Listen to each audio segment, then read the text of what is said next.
السلام علیکم ورحمۃ اللہ وبرکاتہ۔ نحمدہ ونصلی علی رسولہ الکریم، اما بعد، فقد قال اللہ فی القرآن المجید والفرقان الحمید، فاعوذ باللہ من الشیطان الرجیم، بسم اللہ الرحمن الرحیم۔ اسلام کی بنیاد 5 چیزوں پر رکھی گئی ہے، ان میں ایک اہم اور مضبوط رکن حج ہے، اور حج انسان پر پوری زندگی میں ایک بار فرض ہے، اور یہ فرض اس شخص پر ہے جو بیت اللہ شریف تک جانے کی استطاعت رکھتا ہو، یعنی سفر، خرچ، سواری کا مالک ہو اور تندرست ہو، اور استطاعت سے مراد یہ بھی ہے کہ راستے پر امن اور محفوظ ہو۔ اگر کسی قسم کا خطرہ محسوس ہو تو پھر حج کی فرضیت ختم ہو جائے گی۔ ایک حدیث میں ہے کہ اللہ کے رسول صلی اللہ علیہ وسلم نے لوگوں کو خطاب کرتے ہوئے فرمایا کہ اے لوگو، تمہارے اوپر حج فرض کیا گیا، اس لیے حج کیا کرو۔ تو ایک شخص نے سوال کیا کہ اے اللہ کے رسول، کیا ہر سال فرض ہے؟ آپ خاموش رہے۔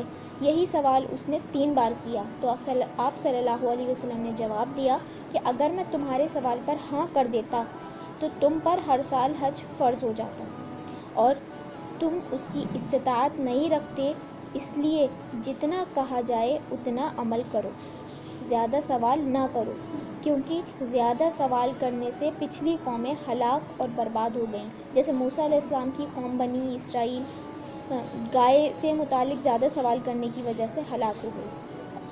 اس لیے اپنے آپ کو زیادہ سوال جواب سے محفوظ رکھو تاکہ اللہ کی سختی سے محفوظ رہو۔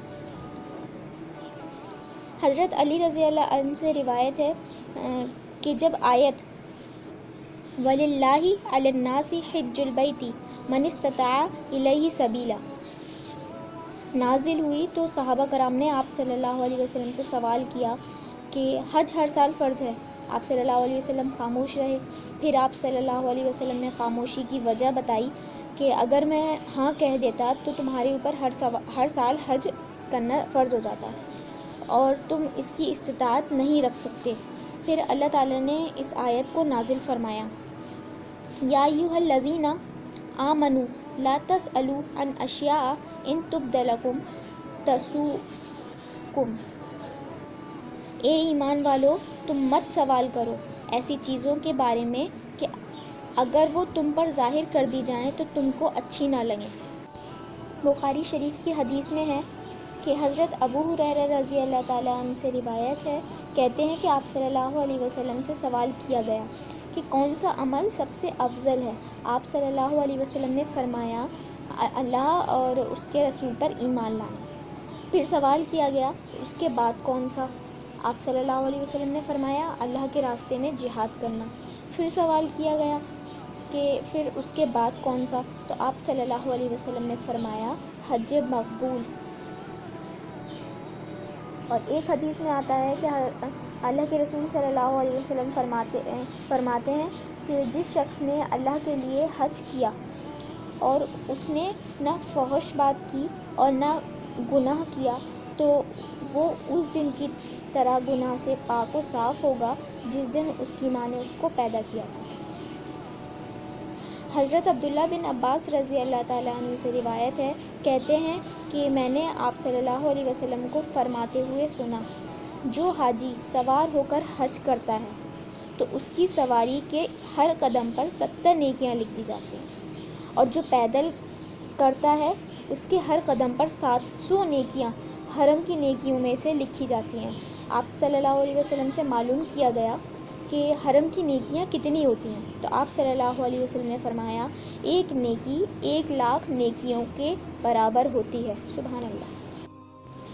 حضرت ابو ہریرہ رضی اللہ تعالیٰ عنہ سے روایت ہے کہ رسول اللہ صلی اللہ علیہ وسلم نے فرمایا، حج اور عمرہ کرنے والے اللہ کے مہمان ہیں، اگر وہ اللہ تعالیٰ سے دعائیں کرتے ہیں تو وہ قبول فرماتا ہے، اگر وہ اسے مغفرت طلب کرتے ہیں تو وہ ان کی مغفرت کو قبول فرماتا ہے۔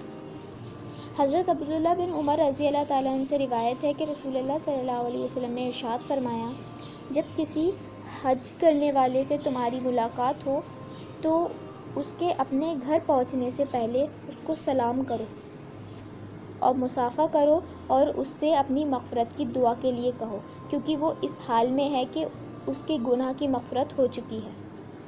سبحان اللہ۔ اللہ پاک ہمیں بھی بیت اللہ کی زیارت نصیب فرمائے اور تمام امت کو حج کرنا نصیب فرمائے، آمین۔ ربنا تقبل منا انک انت السمیع العلیم وتب علینا انک انت التواب الرحیم۔ السلام علیکم ورحمۃ اللہ وبرکاتہ۔